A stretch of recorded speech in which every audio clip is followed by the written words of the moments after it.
Summer's here, and you can now get almost anything you need for your sunny days delivered with Uber Eats. What do we mean by almost? Well, you can't get a well-groomed lawn delivered, but you can get a chicken parmesan delivered. A cabana? That's a no. But a banana? That's a yes. A nice tan? Sorry, nope. But a box fan? Happily yes. A day of sunshine? No. A box of fine wines? Yes. Uber Eats can definitely get you that. Get almost anything delivered with Uber Eats. Order now. Alcohol in select markets. Product availability may vary by region. See app for details.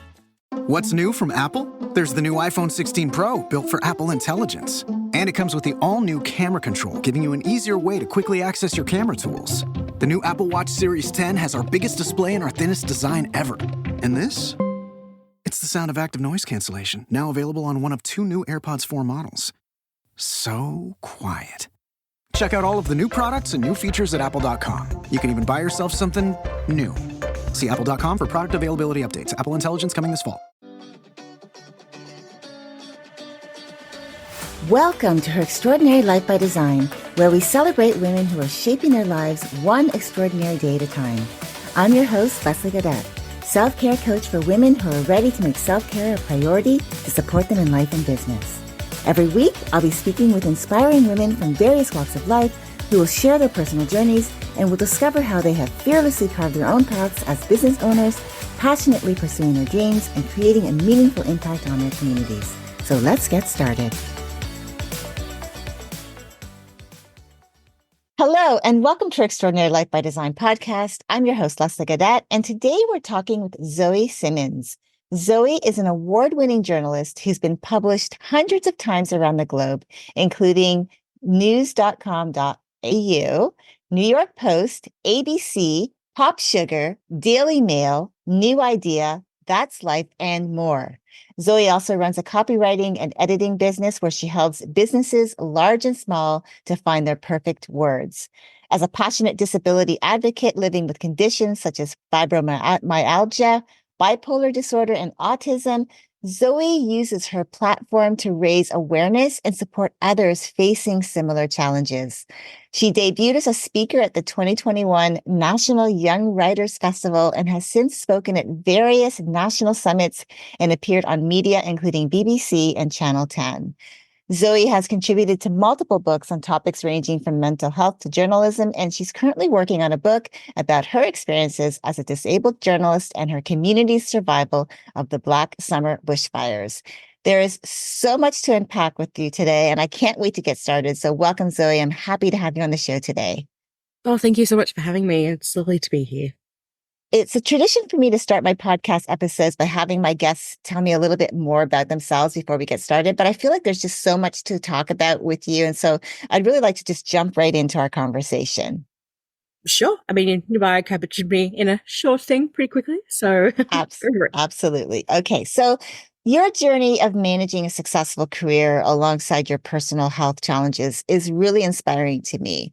When I first talked to you not too long ago, I really was so impressed with just the things that you're doing as a young woman, and you're making an impact. And I think that it's so beautiful to see. So could you share how you've turned the challenges that you have faced along your journey of your lifetime into opportunities for growth, and what encouragement you might offer to others facing similar situations? So when I was in my early 20s, I started developing chronic pain and chronic illness. I think I had a lot of those things earlier in my life, maybe as a teenager. I know I definitely had like debilitating periods as a teenager that was so bad I couldn't move or walk and everyone just dismissed it. But in my 20s, that became so much worse. It got to the point that I actually broke my wrist and my period pain was worse than my broken bone. So that gives you an indication of how bad it was.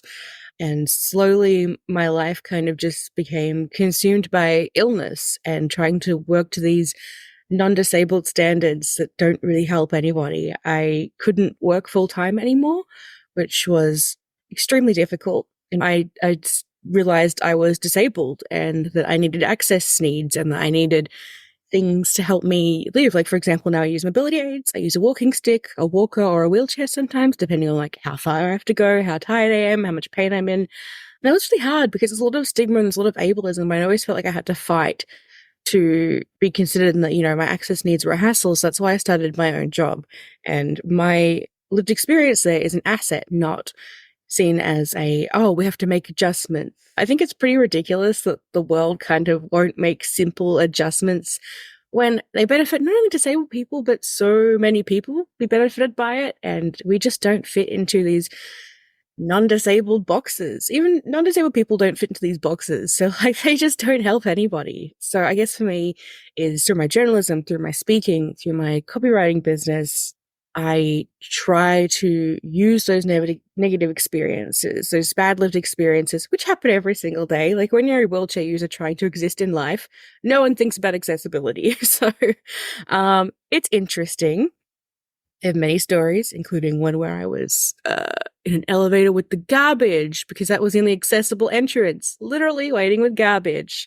There's so much worse than that, but just as to illustrate how bad it is. And I want to use my lived experience to make a difference. And I do. Like I work with researchers, I work with hospitals, I work with a lot of disability and mental health organizations to try and share our perspectives so that it's not just clinicians talking over us.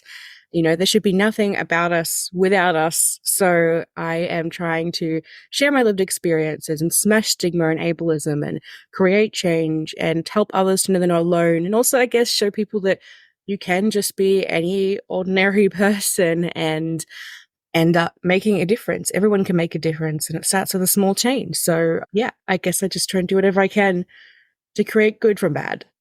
Yeah, I love that. And one of the things too, I feel like the word disabled is really such a negative word for me because, just because someone might have challenges of maybe walking or they have challenges, whether it's emotional or mental challenges, why does the word disabled have to be used to describe what someone is going through? It's just a challenge a little bit, right? It's more of a challenge that you might have more challenges than someone who doesn't, that isn't using a walker or using a walking stick or a wheelchair, correct? I'm glad you bring that up because a lot of people share that perspective, but most disabled people don't. Disability is not a bad word. It's just a fact. It is a natural human thing that happens to, it will happen to everyone eventually. Time disables you. And I really think we need to get away from this, differently abled, special needs and all these other euphemisms that non-disabled people use to be more comfortable with disability, because why should I feel ashamed by calling myself disabled when it is disability? And that is one of the things about stigma, like even just saying, don't call yourself disabled. Like when I started realizing I was disabled, that was very empowering for me because I realized that I wasn't just, I don't know, not good enough, that I wasn't just, lazy or too tired or something wrong with me. I'm like, no, it's a disability, and we live in a world that is not created for disabled people, where we're not considered, where until relatively recently we had no voice, and even now it's only the most privileged of us that are able to speak, and it's still not much. So it's just about reclaiming those words and reclaiming the identity, and that, no, I am proud of my disabilities. I am proud to call myself disabled, and I don't want anyone else to say, I'm a person with disabilities. Like, I can't take off my disabilities like I can, like a handbag. I'm not like, a person with a handbag, it's with me forever. And I know a lot of disabled people do prefer to be called person with disabilities. And that is a big debate in the community about, person first language, like person with disabilities, or identity first language, like disabled person. But in my personal opinion, and a lot of, I guess, younger people, a lot of advocacy spaces I'm in, disabled people is what we prefer to be called, because it is, and like having that distance between disabled and identity asserts disability is a bad thing, and it's really not. So we're just, I guess, trying to change that. And again, of course, not every disabled person is the same. Someone might be listening to this and be like, that's not what I think. And that's fine. But it's also recognizing that, disabled people can also be ableist and have stigma. And I think we need to really look at that. And, I'm proud to be disabled and of what I've been able to do while disabled and what I've been able to change. So I think it's really important to share those identities, to destigmatize things, because, I am quite a, I guess, well-spoken person usually, sometimes a little bit anxious, but you wouldn't normally get to speak to someone that is more the traditional idea of disabled, that maybe can't communicate as well. And, we have to destigmatize those things, I think. Yeah. Oh, and see, and this is one of the reasons why I wanted to have you on today, because I love how well spoken you are, but I learned something from you today. I may not always have the right answers or know how someone is feeling, but I love being able to have someone like yourself who can educate not only me, but some of the listeners who might be listening thinking, oh, I never thought of that perspective. So thank you very much for sharing that. So you have a prolific career in journalism. So, what motivated you to pursue writing, and which of your publications or achievements are you most proud of? Um, I mean, I've just always loved writing. And when I was a kid, I wanted to be an author, but I realized that hasn't got great career prospects. So I was 16 and I went to do work experience in my local newspaper, ended up loving it, writing several articles, and it kind of just snowballed from there. I was like, yeah, I can do journalism while I write other things on the side. So, I did my degree. I started freelancing for all these publications, and it just felt really great to be able to make a difference through lived experience and to try and tell stories that matter and make people feel. In terms of my favorite stories, I don't know. I guess my coverage of the Black Summer bushfires here in Australia, that was the 2019-2020 ones. I'm not sure if anyone heard of them over there. They were quite big. They burned like a lot of our country, including my hometown that I was in. A lot of news outlets were telling our stories from like not knowing what it's actually like to be there. So I made sure that our lived experience was told and shared, and actually helped raise, I think, like around 30,000 for people, because, if they've lost their homes, I'd share, hey, they have a GoFundMe at the bottom. And that actually helped a lot of people, and like animal rehabilitation services. So I'm pretty proud of that, and helping people feel heard in a time that was absolutely horrific. But I guess I'm also really proud of my disability advocacy, and because I don't think you see much. And the one I'm probably most proud of, I guess, is the one that's helped the most people, which is an article I wrote for Body and Soul, and it's complicated. A love letter to my mobility aids, and I wrote that when I was just starting to use mobility aids, and you kind of feel like, oh, I shouldn't do that. I'm not disabled enough. But the thing is, if they help, you use them. And all those other voices in your head saying, oh, I'm not disabled enough. Oh, it should be worse first. That's ableism. That's internalized ableism. That's really hard to get through. So I wrote about that and how much of a difference it made. Like the first time I used a wheelchair and was able to just go through an art gallery, not in extra pain from walking, I cried with happiness. And, mobility aids is something else that's often seen with stigma, and like, oh, you do everything you can to not use them. But like, why? So lots of people told me that I'm the reason they now use mobility aids, which feels so good. It is still a struggle for me. Ableism is something you encounter every day, and you get those messages reinforced. So it can be challenging, but, you just have to keep looking at the fact that it helps and you use it, and that's what matters. No one else has to understand. They probably won't understand, which is why you end up finding a new tribe, I guess, that understands disability more and will accept you no matter what mobility aids you are on using. Yeah, absolutely. I agree with you. I mean, that's their opinion, and doesn't have to be right. It doesn't have to be wrong, but it doesn't have to be your opinion. And I think I love how you just own your truth and own who you are. And you're proud of like just the stuff that you're doing, that the things that you're doing with your life, I think are really incredible, because you are going out there and you are trying to make that impact with not only people like of my generation, but of your generation. That's one of the reasons why I really wanted to have you on my show, because you're a young visionary to me. And I wanted to have young visionaries like yourself come in and talk about your life journey, your insight around what's going on in your world from your perspective. In my 30s, my 20s and 30s, I've already had that experience, but it was so different from what maybe 20s and 30-year-olds experience today. So that's why I wanted to have you on. And so I really, really appreciate that.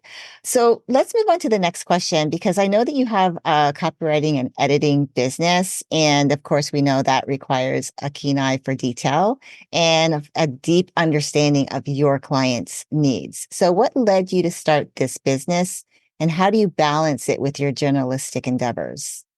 So basically, I started my business back I've been freelancing I think, since 2015 or 2016, but I jumped into my business in 2021 during the pandemic. It was when my employer was trying to get me back into the office, and I just didn't want to fight for my access needs anymore. Like, work from home is such a valuable thing, and it's so stigmatized, but it makes such a difference to disabled people. So I started my business because I wanted to look after my health. I wanted to prioritize my health.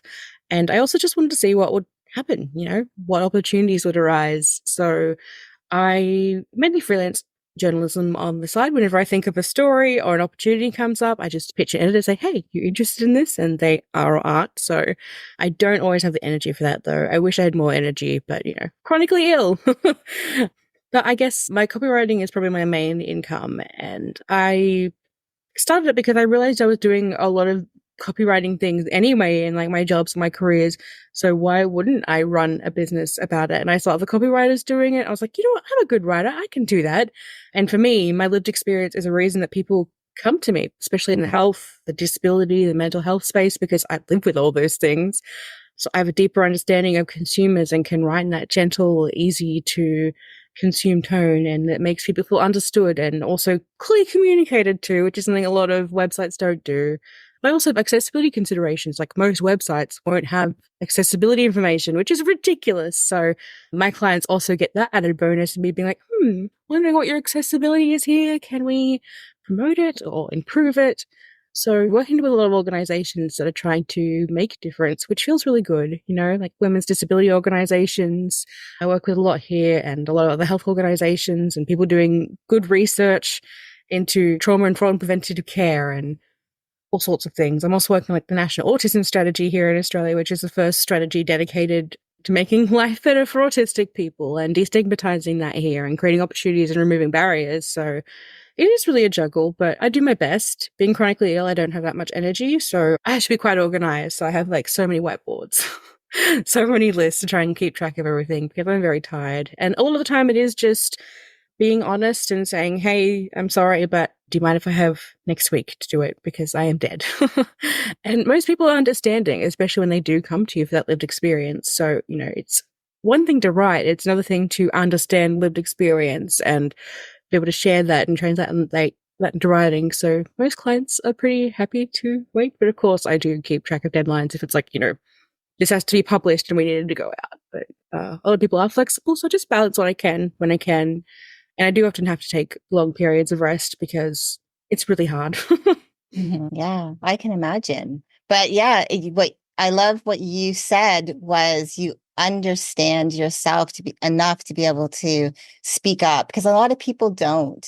They will push themselves to finish deadlines at the detriment of their health, of their well-being, because they feel like they're obligated instead of saying, hey, I need some extra time, because then you'll get the quality. If you push, they might not get the quality, or you might not put out the quality that you expect of yourself. And I think that's important to note, that taking care of ourselves means being able to say, hey, I need a minute. And I even recognized that for myself this week. I started looking at my schedule thinking, oh, I don't know how I did this week. Like, why did I have so many things on my calendar, which really took a lot of time away from me just having that downtime to look after me. So it was an eye opener. And I think that's what's important, is like just pointing out, knowing ourselves and being open to saying, okay, I just need time for me to be able to like reset and recharge and get back at it. And I think that's great. As like you were saying, people come to you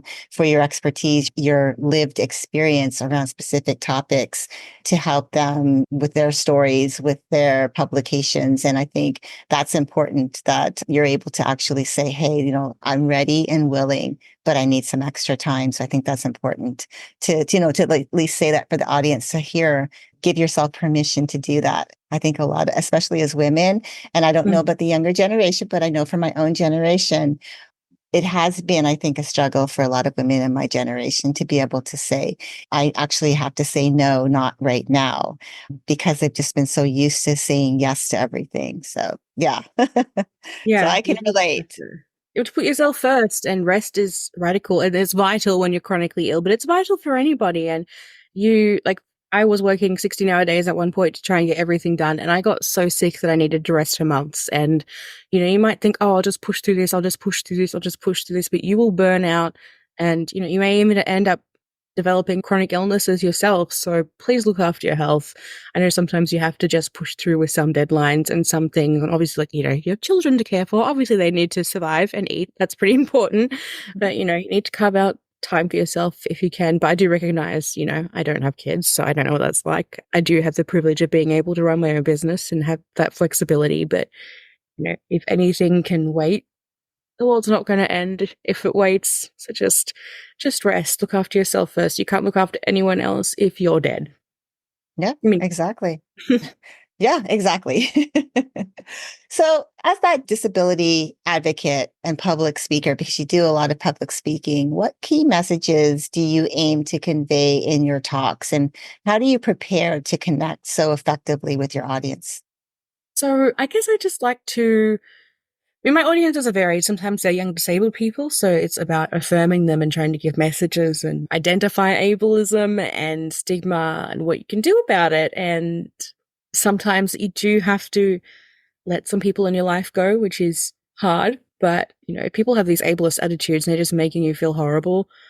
They're not good people in your life. They don't understand, which is a shame. So a lot of what I do is also trying to make people understand that one, disability is not a bad thing. Two, disability is so much more than what we've been led to, see represented. We always see disability represented as a tragedy, and it's not a tragedy. I mean, I understand there's complex feelings, and, sometimes I do get upset that why can't I just be able to do things like anybody else? But, that's just life. 1 in 5 Australians are disabled. So, a lot of them invisible too, like mental illnesses are disabilities. And I think it's less about focusing on the diagnostic criterion. It's quite deficit based and being like, hey, you can live a good life just because you don't match what other people think you should be. So a lot of my work is sharing ableism, sharing stigma, sharing my journey of medical gaslighting in the healthcare system, but inaccessibility in the community, about how people can be better allies and just understand the disabled experience, because you don't know what you don't know. And I think it's also about calling people in.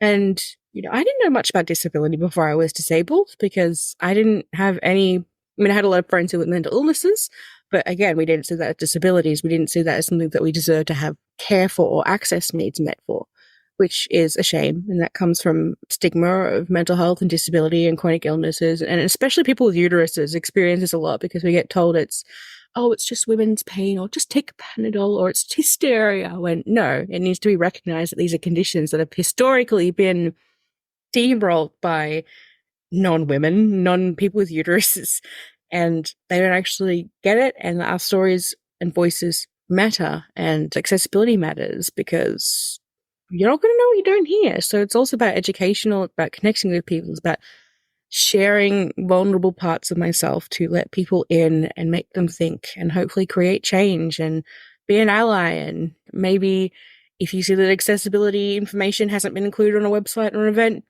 ask.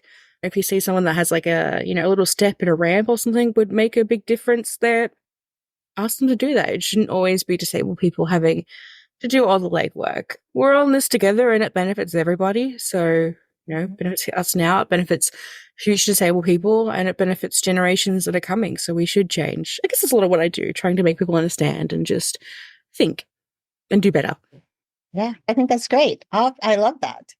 So when your work, you often explore like the themes of disability, obviously, and mental health. So can you discuss the importance of these topics, especially in today's media landscape, and how you choose the stories you tell? I know you talked a little bit about it, but because of like the world that we live in, where I live, I see it as, how you were explaining it. People look at disabilities as something not to be proud of, not to own as a part of their life. It's something to be ashamed of. That's why I had that immediate response in the beginning, talking about like, for me, the word disabled, because that's what I've always seen. So I want to be exposed to it in a more positive light, because again, it is a fact of life. Some people just have specific challenges that they deal with, whether it's mental or physical. So when you think about today's media and how they report on it, how does that influence, I guess, is really how I want to ask you that question. How does that influence the stories that you choose to tell? Well, as we know, mainstream media representation of most things they don't have lived experience in is pretty shocking. There's all these stories about chronic illnesses and chronic fatigue and like people that have no experience with this being like, oh, that can't be real and you just need to work and go out in the sunshine and push through and eat kale or something. I don't know. And that's just not accurate. Like for health conditions and disabilities, like, yeah, eating well helps everybody, but again, everyone's different and it's not so simple. Like, no matter what I do, I can't make me not autistic.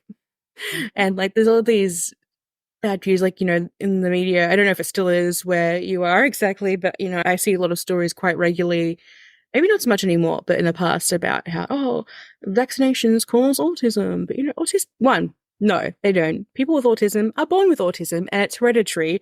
And there's more neurodivergence than just autism. It's ADHD. It's all these other neurodivergent lenses.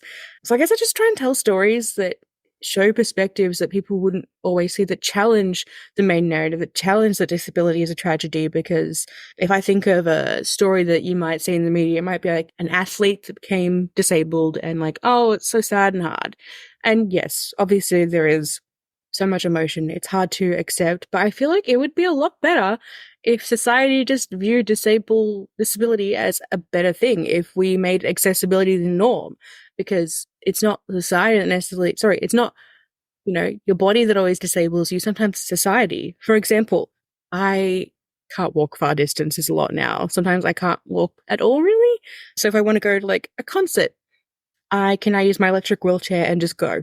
And that is so much freedom. I can just go and zoom down the street in the city. I can go shopping with my friends. I can travel. I can do all these things I could not do without it. And, the moment of zooming down the street with the sun in your face and your hair streaming, you've got like a group of your friends in their wheelchairs, like laughing and cackling, like that's more to me what it's about. It's about, connecting with people that have these lived experiences, and it's beautiful. And of course, there are hard moments, there are sad moments, there are times where you're so angry and frustrated by the world that doesn't consider accessibility. But there are good parts, and I don't think it benefits anybody just to share the tragic narrative, because, and what does that say? If you're a young disabled person growing up and all you've seen is this tragic representation, how are you going to feel? Not good. So I think it's important to recognize that, yeah, it's hard. Yeah, there'll be challenges, it can fluctuate, but that you're valid no matter what, and that you don't have to measure yourself by the same standards that non-disabled people do. You're allowed to rest. You're allowed to have your access needs met. And it's just really challenging all that and being like, hey, why do we have this stigma? And that's part of the reason why I'm so open, because I do know, especially in mental health, like growing up, I didn't realize how stigmatized it was, because I'd always just had it. I'd always been open with it. And people were like, oh, you're so brave. But I didn't think it was brave, just sharing exactly what I was feeling. I thought it was oversharing, really. But, it does help, because people have struggles and these struggles kill people. Mental health is an absolute crisis, especially for disabled people. But when you're already experiencing other disabilities, it can be really hard. And like autistic people, for example, have a significantly higher chance of taking their own lives. And so do chronically ill people, so do people with comorbidities, and, LGBTQIA plus people.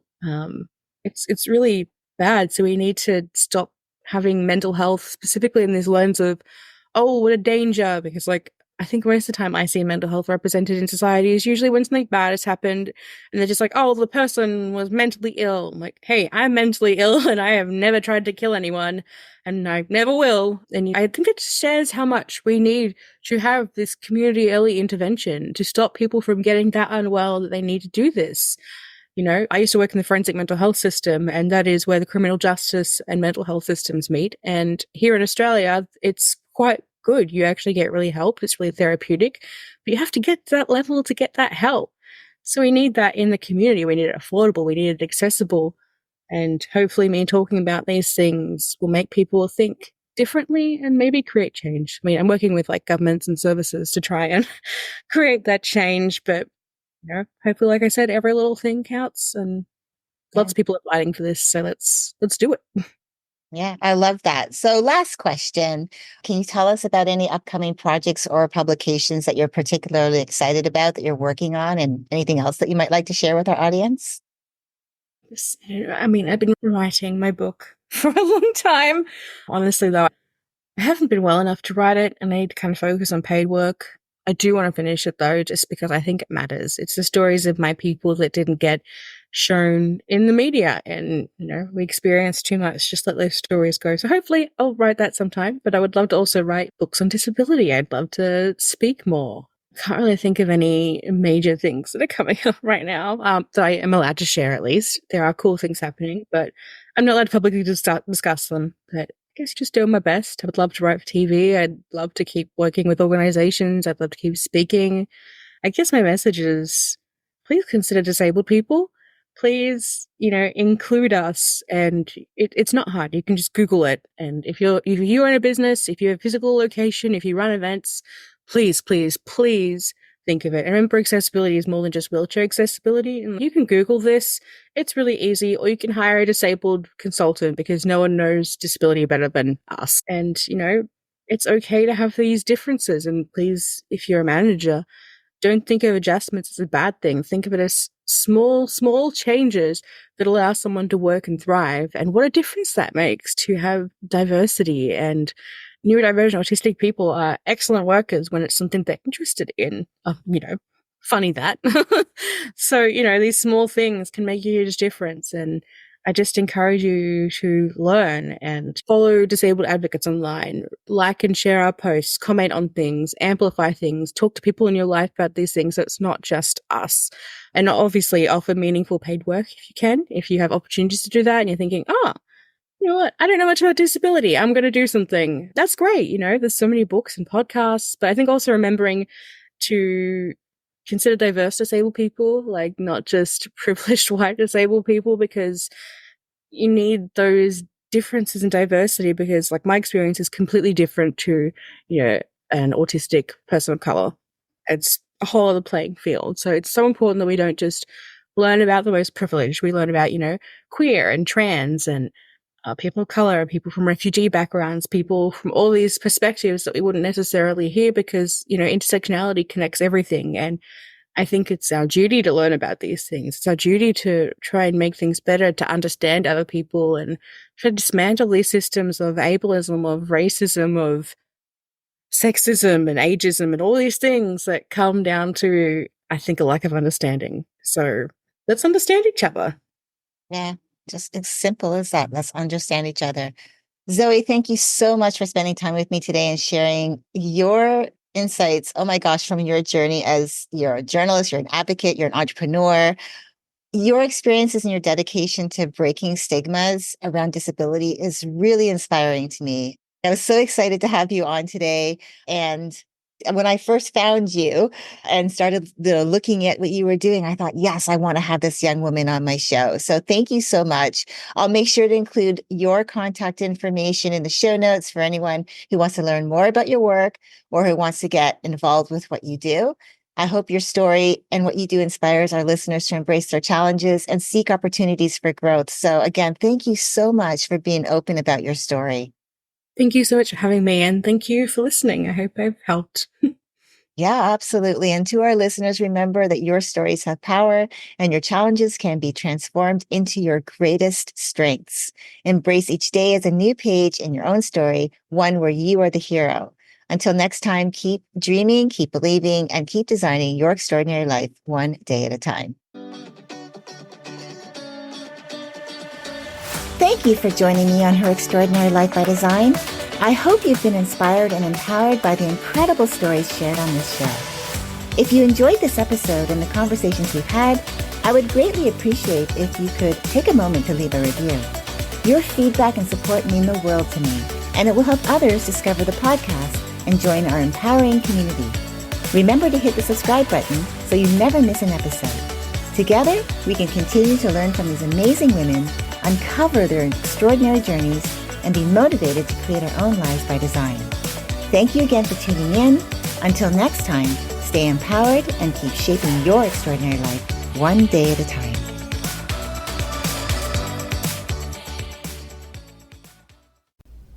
Hey, heard you like podcasts. Well, check out Dollar Bets. Two sports guys with faces for radio, betting live money against each other on air. That's Dollar Bets with a Z. Find us on the Winner's Edge. Have you ever wondered what actually happens in Congress every day? Stay informed on Capitol Hill's daily happenings with a concise, factual summary of the Senate and House of Representatives' activities from the previous session, free from bias, on the Congressional Record Daily Digest podcast. Subscribe on your favorite podcast platform and discover the process from the heart of U.S. politics. The Congressional Record Daily Digest, an Electricast production. Electricast.